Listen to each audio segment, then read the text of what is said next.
출애굽기 22장 16절에서 31절까지 같이 읽습니다. 사람이 약혼하지 아니한 처녀를 꿰어 동침하였으면 납폐금을 주고 아내로 삼을 것이요 만일 처녀의 아버지가 딸을 그에게 주기를 거절하면 그는 처녀에게 납폐금으로 돈을 낼지니라. 너는 무당을 살려두지 말라. 짐승과 행음하는 자는 반드시 죽일지니라. 여호와 외에 다른 신에게 제사를 드리는 자는 멸할지니라. 너는 이방 나그네를 압제하지 말며 그들을 학대하지 말라. 너희도 애굽 땅에서 나그네였음이라. 너는 과부나 고아를 해롭게 하지 말라. 네가 만일 그들을 해롭게 함으로 그들이 내게 부르짖으면 내가 반드시 그 부르짖음을 들으리라. 나의 노가 맹렬함으로 내가 칼로 너희를 죽이리니 너희의 아내는 과부가 되고 너희 자녀는 고아가 되리라.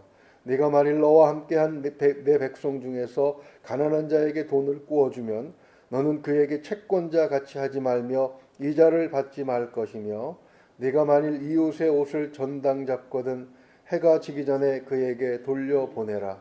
그것이 유일한 옷이라. 그것이 그의 알몸을 가릴 옷인즉 그가 무엇을 입고 자겠느냐. 그가 내게 부르짖으면 내가 들으리니 나는 자비로운 자이민이라. 너는 재판장을 모독하지 말며 백성의 지도자를 저주하지 말지니라. 너는 내가 추수한 것과 내가 짜낸 집을 바치기를 더디하지 말지며 내 처음 난 아들들 내게 줄지며 내 소와 양도 그와 같이 하되 이래 동안 어미와 함께 있게 하다가 여드렛 만에 내게 줄지니라. 너희는 내게 거룩한 사람이 될지니 들에서 짐승에게 찢긴 동물의 고기를 먹지 말고 그것을 개에게 던질지니라. 아멘. 말씀을 준비하면서 중국에서 처음 가서 놀랬던 일들이 생각이 났습니다. 그 중에 하나가 중국 남자들은 부인에게 절절맵니다. 출근하면서는 길거리에서 음식으로 때우는데 퇴근하면서는 남자들 손에 비닐봉지가 몇 개씩 들려 있습니다. 저녁 반찬거리 사들고 들어가는 거죠. 그리고 이렇게 보면 거긴 중국은 대부분 맞벌이를 하는데 여자들은 TV를 시청하거나 소파에 앉아서 이렇게 빈들거리는데 빨래를 하고 식사를 준비하고 아이를 보는 일을 남자들이 하는 것을 많이 보았습니다. 왜 그렇게 하는가 참 독특하다라고 생각을 했는데 그 이유는 이혼이 너무 쉬워서 그렇습니다. 중국의 법이 여자에게 특히 관대하기 때문에 여자가 이혼 서류를 작성해서 그 기관에 접수하면 거의 통과가 된다고 합니다. 그러면 남자들은 혼자 살거나 재혼을 해야 되는데 거기 이제 문제가 생깁니다. 남자가 부담해야 하는 일 중에 가장 큰 부분이 신혼집에 되는 이 납폐금입니다. 여자를 데려오려면 집도 준비해야 하고 결혼식 준비도 해야 하고 신혼여행 경비도 다 남자가 대부분 준비를 하게 되는데 그 중에 정말 큰 것이 이 납폐금이라는 거죠. 중국에서는 젖값이라고 얘기합니다. 여자를 키워서 딸을 키워서 너에게 보내는 거니까 데려가는 값을 내라. 이렇게 생각을 한다고 그래요. 그런 모습을 처음 보고 들었을 때는 참 매우 부정적이었습니다. 이거 딸을 팔아먹는 과거의 폐단이 남아있는 것이 아닌가 그렇게 생각을 했기 때문입니다. 그런데 본문을 보면서 꼭 그런 것만은 아니라는 생각을 하게 되었습니다. 본문 16절과 17절을 보게 되면 납폐금을 주고 부인을 데려오는 규정이 있습니다. 또 못된 짓을 했어도 납폐금을 주고 해결하는 이런 과정을 보면서 이것이 하나님께서 주신 것이기 때문에 부정적인 생각보다는 이유가 있을 거라는 생각을 하게 된 것이죠. 보통 납폐금이라고 하면 영어로는 브라이드 프라이스, 신부를 데려오는 값이고 한자로 쓰게 되면 드릴 납자. 이건 뭐 잘 안 쓰는 한자이긴 한데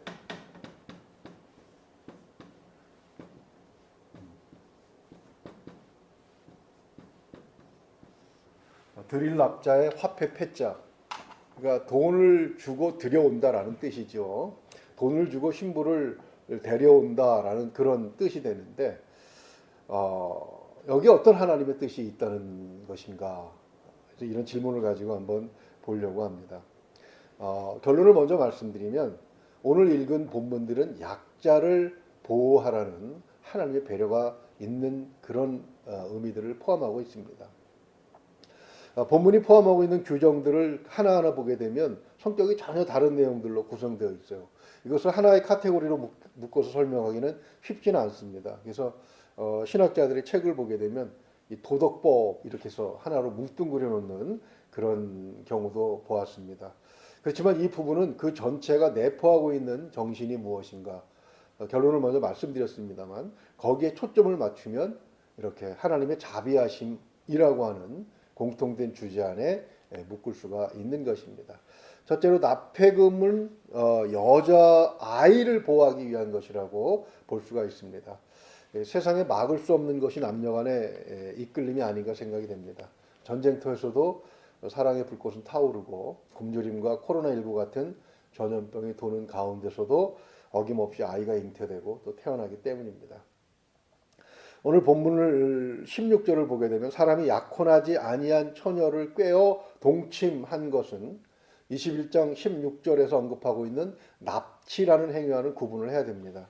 본문은 남자가 처녀를 유혹하였고 처녀가 거기에 넘어가서 몸과 마음을 허락했다는 과정을 암시하고 있기 때문이죠. 납치해서 강제로 자기의 음욕을 채운 것은 21장 16절에 의하면 그것은 사형에 해당됩니다. 그거하고 다른 것이죠. 본문은 또한 간음하고도 구별해야 됩니다. 만약에 남성이 다른 약혼자가 있고 처녀도 약혼자가 있다면 또 혹은 어느 한쪽이라도 정혼자가 있는 상태라면 이것은 간음에 해당되기 때문에 돌 맞아 죽을 그런 상황이 되는 것이죠. 둘이 눈이 맞았으면 결혼시키면 되는 거지 웬 납폐금인가 라는 생각을 해볼 수가 있습니다. 사위가 될 사람에게서 돈을 많이 받아 챙긴다면 딸이 시집가서 어렵게 살게 되지 않겠는가, 그런 의문도 가져볼 수 있겠지요. 그래서 중국에서 보니까 이런 질문은 문화와 풍습 또는 관행이라는 그런 개념에 뒤덮여서 전혀 사람들이 생각하지 않고 있었습니다. 그냥 해왔기 때문에 옳은 것이죠. 그러나 이것이 옳지 않다면 18절 무당을 제거하라고 하시는 것처럼 이것은 폐지되어야 옳은 것이겠습니다. 하나님께서 이것을 관행 혹은 풍습 속에다가 섞어 놓으신 이유가 무엇인가? 힌트는 본문 27절 하반절에 나는 자비로운 자임이니라 라는 하나님의 말씀 속에서 찾을 수가 있습니다. 납폐금이라고 하는 것은 결국 하나님의 자비 안에서 해석을 하라는 것이죠. 당시는 농경사회였습니다. 남성이 여성에 비해서 비교적으로 우위를 점하는 것이 있다면 육체가 가진 물리적인 힘뿐이라고 저는 생각을 합니다. 그런데 이 힘이 절대적으로 필요한 게 바로 과학이 발달하지 않았던 고대의 농업이지요. 이러한 사회에서 여자는 가뜩이나 모자란 식량을 축내는 그런 존재로만 여겨지기도 했습니다. 더군다나 시집가면 남의 사람이 되지 않습니까? 그러다 보니까 우리나라에서도 아들을 못 낳으면 시댁에서 구박만 받다가 쫓겨나는 경우도 있었고, 또 여자아이는 낳자마자 그냥 죽도록 방치하는 그런 경우도 비일비재했다고 합니다. 그렇게 천대를 받으면서도 어찌어찌 살아나와서 성장을 하게 되면 이제 고에게 납폐금을 받고 시집을 보낼 수 있게 됩니다. 여자아이가 집에서 당당하게 밥을 먹을 자격이 주어지는 것이죠. 즉 납폐금을 주고 여인을 부인으로 맞이한 남자 입장에서도 비싼 돈을 주고 사온 부인이니까 이게 얼마나 애지중지하게 하고 아끼겠습니까? 지금은 상관없는 이야기겠지만 그 시대적 상황으로 들어가 보게 되면 이 납폐금의 규정이 결국은 어린 여자아이들을 성장할 때까지 보호하는 그런 배려가 그 안에 들어있는 하나님의 자비하심의 성품 속에서 나온 것임을 알 수 있게 되는 것입니다. 그 딸이 돈이 된다고 생각하게 되면 가난한 집에서는, 먹을 것이 부족한 집에서는 그래도 딸에게 희망을 품고 더 곱게 키우고 더 예쁘게 키우려고 노력하지 않겠습니까? 그 다음에 21절에서 27절을 보게 되면 약자들이 억울함을 부르짖지 않게 하라는 그런 의미로 볼 수가 있습니다. 하나님의 자비하신 성품은 이방인의 나그네, 과부와 고아, 그리고 경제적으로 어려운 자에게까지 미치고 있는 것을 봅니다. 먼저 21절을 보면은요. 너는 이방 나그네를 압제하지 말며 그들을 학대하지 말라. 너희도 애굽 땅에서 나그네였음이라. 이렇게 말씀을 하십니다. 나그네는 자기의 소유의 땅이나 거주할 장소가 없는 대표적인 약자들이죠. 히브리인들은 애굽인들보다 힘이 세고 생육함에 있어서도 애굽왕 바로가 두려워할 만큼 그렇게 뛰어났습니다. 그러나 그들은 노예로 살았어요. 그것도 300년 넘게 노예로 살았습니다. 그 이유가 무엇입니까? 그것은 그들이 나그네였기 때문입니다. 또 한 무리의 나그네가 있는데 자기가 살던 땅에서 전쟁에 패해서 쫓겨났거나 또는 사고를 치고 도망친 자들도 있었습니다. 그들은 힘이 없었기에 압제를 당했고 또 학대를 당하기도 했습니다. 당연한 이것이 왜 이스라엘 사람들에게는 금지되었는가? 그들도 애굽 땅에서 나그네였기 때문이라는 것이죠. 22절 보게 되면 너는 과부나 고아를 해롭게 하지 말라 이렇게 말씀하십니다. 남성 중심의 사회였기 때문에 남편이 아들을 낳아주지 않고 죽으면 여자는 토지나 재산을 물려받을 자격을 잃어버립니다. 부모가 모두 없는 고아들 또한 사회적 약자죠. 이스라엘은 이들을 절대로 해롭게 하면 안 됩니다. 왜냐하면 하나님이 그들의 편이시기 때문입니다. 24절 보게 되면 내가 만일 그들을 해롭게 함으로 그들이 내게 부르짖으면 내가 반드시 그 부르짖음을 들으리라 이렇게 말씀하십니다. 그 과부와 고아는 왜 발생합니까? 보게 되면 끊임없는 전쟁이 그 제1 원인이라고 할 수가 있습니다. 만약에 국가가 또는 그 사회가 이렇게 해서 발생한 과부와 고아들을 방치해 둔다면 누가 전쟁에 나가서 목숨을 바쳐 싸우겠습니까? 용감하게 앞장설 군인들이 없고 전부 도망갈 생각만 하게 되겠죠. 그렇게 되면 전쟁에 패할 수밖에 없고 오히려 수많은 사상자가 발생하고 또 노예로 끌려가게 되면 과부와 고아는 또 발생하게 되겠죠. 그것이 그들의 자업자득이지만 하나님께서 돕는다면 전쟁에서 패할 리가 없습니다. 그러나 하나님께서 과부와 고아의 부르짖음을 들으시고 돕지 않는다면 24절 말씀처럼 되는 것이지요. 나의 노가 맹렬함으로 내가 칼로 너희를 죽이리니 너희 아내는 과부가 되고 너희 자녀는 고아가 되리라. 이런 말씀이 그렇게 해서 성립이 되는 것임을 볼 수가 있습니다. 그다음에 마지막으로 25절에서 27절까지를 좀 살펴보면 가난한 자들을 서럽게 하지 마라 이렇게 제목을 붙일 수가 있습니다. 이 구절은 종종 엉뚱한 주제의 소환이 되기도 합니다. 즉 이자를 받는 금융업은 성경에서 반대하는 것인가? 라는 주제로 벌어지는 토론의 소재가 되기도 합니다. 본문은 어느 정도 금융업과 연관이 있지만 이자를 주고받는 것을 금하는 규정은 아니라고 봐야 됩니다. 우선 25절을 보게 되면 채권자라는 명칭이 등장을 합니다. 돈을 주고 돈을 빌려주고 이자를 받는 직업이 있었다고 볼 수 있죠. 채권자처럼 하지 말라는 말은 이자를 받지 말라는 뜻인데 그러면 어떻게 금융업이 존재할 수 있겠는가? 그러나 본문 25절에 전제가 있습니다. 이자를 받지 않도록 한 것은 부자들에게 그렇게 한 것이 아니라 사업을 하는 사람이 돈을 빌려서 쓸 때 그렇게 하라는 것이 아니라 가난한 자에게 돈을 꾸어준 경우에 한정하고 있는 것을 볼 수가 있습니다.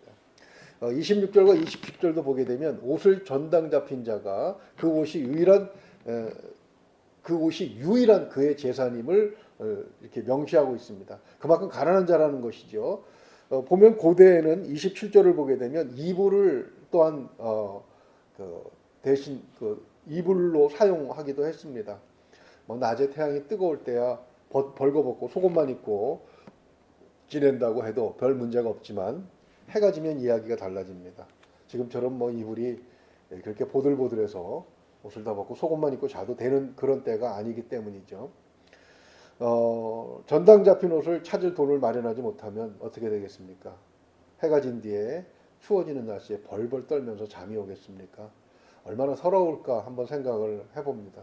역사를 보게 되면 한 사회나 국가가 무너지는 것은 전쟁의 패에서만은 아니더라고요. 국가의 부가 소수에게 집중이 되면서 빈부격차가 너무 벌어지게 되면 가난한 사람들이 국가에 대한 충성심을 잃게 됩니다. 그리고 원망이 많이 쌓여가죠. 그러면서 그런 생각들을 합니다. 오히려 국가가 망하고 새로운 세상이 오기를 바라기도 하는 것이죠. 중국에서 역사를 배우면서 보니까 뭐 황건적의 난이라든가 이런 게 전부 이 일반 백성들이 너무 가난해서 새로운 세상에 왔으면 하고 생각을 하고 있을 때 그때 누군가 하나 더 그런 사람들의 심리를 이용해서 등장을 합니다. 그렇게 해서 자기가 신인 척하기도 하고 또 신의 계시를 받은 그런 존재인 척하기도 하면서 수많은 사람들의 그 지지를 얻어서 난을 일으키고 결국 사회가 무너지고 국가가 위기에 처하게 되는 것이죠. 그러니까 누군가가 군중에 이 마음에 불을 붙이면 폭발해서 그 나라가 터져 버리고 마는 것을 볼 수가 있습니다. 결국 가난하고 힘없는 자들을 돌보는 것은 하나님의 자비하심 속에서 나온 법이기는 하지만 그 자신 일반적인 사람들까지도 보호하는 그런 법임을 알 수가 있습니다. 우리는 그렇게 결론을 내릴 수가 있겠죠. 나는 자비로운 자이민이라 27절 하반절에 있는 말씀이죠. 본문의 주제를 하나님의 자비하심에 맞춰 놓으면 몇몇 구절들은 그 주제에 어울리지 않는 것처럼 보입니다. 18절에 뭐가 있습니까? 너는 무당을 살려두지 마라. 또 19절을 보게 되면 뭐 짐승과 행음하는 자는 반드시 죽일지니라. 또 20절을 보게 되면 십계명에서 나온 대로 그 여호와 외에 다른 신에게 제사를 드리는 자는 멸할지니라. 이렇게 말씀하고 있는데 이것도 주제와 동떨어진 것은 아닙니다. 하나님은 자비로운 분이시기는 하지만 이런 행위, 즉 음행이라든가 무당 같은 행위라든가 또는 다른 신을 섬기는 것 같이 들에게 하나님께서 이렇게 단호하신 것처럼 하나님의 법에 순종하지 않는 자들에게도 하나님께서는 단호하실 수 있다라는 것을 그들에게 이런 문장의 구성을 통해서 다시 한번 주지시키고 있는 것이죠. 이 본문을 읽으면서 참 속이 상했습니다. 하나님께서는 약자의 편에 서 계신다는데 과부와 그와의 편이라고 하셨는데 왜 정인이 같은 사망 사건이 일어나는 것인가? 어떻게 하나님을 믿는 사람들에게서 이런 일이 일어나고 더군다나 이 목사의 가정인데 어떻게 이렇게 될 수 있는가? 어떻게 아이를 패대기를 치고 발로 밟아서 죽일 수가 있는 것인가? 그것이 바로 이스라엘이 실패한 이유가 되고 또 오늘날 우리 교회가 그 전철을 받고 있는 것이 아닌가 그렇게 우려가 되는 것이죠. 사사기로부터 열왕기상하 역대상하를 보게 되면 이스라엘의 역사 속에서 우상을 섬기지 않는 경우가 거의 없습니다. 그것은 본문과 같은 계명이 없는 신들을 그러니까 가난한 자를 돌보라 연약한 자에게 자비를 베풀라 하는 이런 법이 없는 그런 신들을 찾다가 우상을 결국 섬기게 되는 그런 경우도 볼 수가 있는 것이죠. 그러면서 가난한 자에게 오히려 더 많은 것을 착취하고 또 과부와 고아를 해치면서 나그네를 조롱하고 학대하면서 성전 제사만큼은 화려하게 드렸던 그런 역사도 있습니다. 그래서 아모스서를 보게 되면 미가 선지자를 보게 되면 천천의 수양과 만만의 기름이 넘쳐났던 그런 제사들도 있었습니다. 오늘 한국 교회 역시 교회 성장이라는 목표에 빠져서 빚 얻어서 땅 사고 건물 올리고 또 그거 끝나면 교육관 짓고 그거 끝나면 기도원 짓고 또 수련원 짓고 그 다음에는 한 걸음 더 나가서 공동묘지까지 만드는 그런 교회들도 있었고 그것이 또 교회를 성장하게 하는 요인이 되어서 모든 교회가 그것을 따라하는 그런 시간들을 보냈던 것을 우리는 부정할 수 없습니다. 이 과정 속에서 저도 성장을 했는데요. 크리스마스 때 각 가정을 이제 캐롤을 부르면서 돌면 과자 같은 것을 사탕 같은 것을 주십니다. 그럼 그걸 잔뜩 모아가지고 와서 올라잇을 하면서 먹어요. 먹고 남은 것을 가지고 이제 어디 동네에 있는 그 고아원이나 이런 데에 그걸 구제라고 해야 하나? 지금 생각해보면 낯이 뜨거울 정도로 그렇게 어려웠습니다. 그때 차라리 교회들이 그런 부분, 사회적으로 어려운 부분들에 대해서 좀 훈련을 제대로 시켜주었으면 하는 그런 아쉬움이 있습니다. 저희가 얼마 동안 고아원을 좀 도왔는데 고아원에 갈 때마다 느낌이 그래요. 시큰둥해요. 그래서 왜 그런가 그랬더니 우리가 이렇게 도와주는 것은 정말 작습니다. 이미 나라에서 많은 세금으로 지원을 하고 있고 또 많은 기업들이 이렇게 큰 묵직묵직한 도움을 주고 있기 때문에 이제는 교회에 있는 사람들을 데리고 가서 훈련을 시킬 수 있는, 그죠? 그것이 얼마나 중요한 것인가 하는 것을 이렇게 가르칠 수 있는 기회조차도 우리는 잃어버리 아닌 것이 아닌가 그런 생각을 해본 적이 있습니다. 그것이 바로 오늘날 코로나19를 당해서 갈팡질팡하면서 사회로부터 손가락질 받는 교회가 된 이유가 아닌가 싶습니다. 하나님은 예배와 제사를 굉장히 중요하게 여기시고 우리에게 명령하십니다. 그러나 30절 말씀에서 보는 것처럼 하나님은 짐승에게도 자비를 베풀기를 원하십니다. 그것이 없이, 그러니까 자비하심이 없이 하나님께 가까이 다가갔다고는 말할 수 없는 것이죠. 예수 그리스도께서도 그렇게 말씀하셨습니다. 바리새인들이 제자들에게 질문했어요. 너희 스승은 왜 저렇게 죄인들하고만 지내냐? 주님이 뭐라고 말씀하셨습니까? 병든 자라에게야 의사가 필요한 것처럼 나는 병든 자, 버림받은 자, 약한 자, 죄인들을 위해 왔다라고 말씀을 하셨죠. 이것은 교회가 절대로 잊어서는 안 되는 하나님의 자비하심을 드러내야 하는 그런 목적이기도 합니다. 교회 존재 이유이기도 합니다. 31절을 보게 되면 너희는 내게 거룩한 사람이 될지니 라고 말씀하고 있습니다. 그러면서 짐승에게 찢긴 동물의 고기를 먹지 말라 이렇게 말씀을 하고 있습니다. 어떤 억울한 일을 당하고 잔인하게 살해된 이런 부분들까지도 우리가 생각을 하면서 우리가 얼마나 하나님을 닮아가야 하는지 또 예수 그리스도의 모습을 닮아가야 하는 이유가 하나님의 성품 가운데 있다고 하는 사실, 또 우리가 그 성품 속에 은혜를 받고 있다고 하는 사실을 우리가 잊어서는 안 된다는 것이죠. 성령께서 함께 하셔서 우리보다 약한 자에게 관심을 기울이고 도울 수 있는 교회와 성도로 거듭나기를 소망합니다. 이럴 때 하나님께서 우리에게 더 큰 은혜로 그 자비하심을 풍성하게 드러내 주실 줄로 믿습니다. 기도하겠습니다. 은혜로우신 우리 아버지 하나님, 참으로 이해할 수 없는 법들을 분해해서 상황 속에서 살펴보게 되면 이것이 약자들, 힘이 없는 자들, 버림받을 수밖에 없는 자들을 향하신 하나님의 섬세하신 자비하심의 발로인 것을 확인하게 됩니다. 하나님 다시 한번 우리의 존재 이유가 무엇인지, 우리가 하나님께 받은 은혜를 어떻게 사용해야 하는지를 말씀을 통해서 확인하게 하시니 감사합니다. 하나님, 어려움 속에 우리 교회가 있습니다. 이제 이런 어려움이 지나고 나면 다시 한번 하나님께서 교회를 이 땅에 세우신 이유가 무엇인지를 되새기면서 주님 닮은 교회로, 하나님의 자비하심을 세상에 전하는 교회로 그렇게 거듭날 수 있도록 하나님 우리를 도와주시옵소서. 하나님의 사람들이 더 큰 힘을 가지고 사회를 아름답게 만들기를 소망합니다. 교회에서 그리스도의 향기가 풍겨나기를 소망합니다.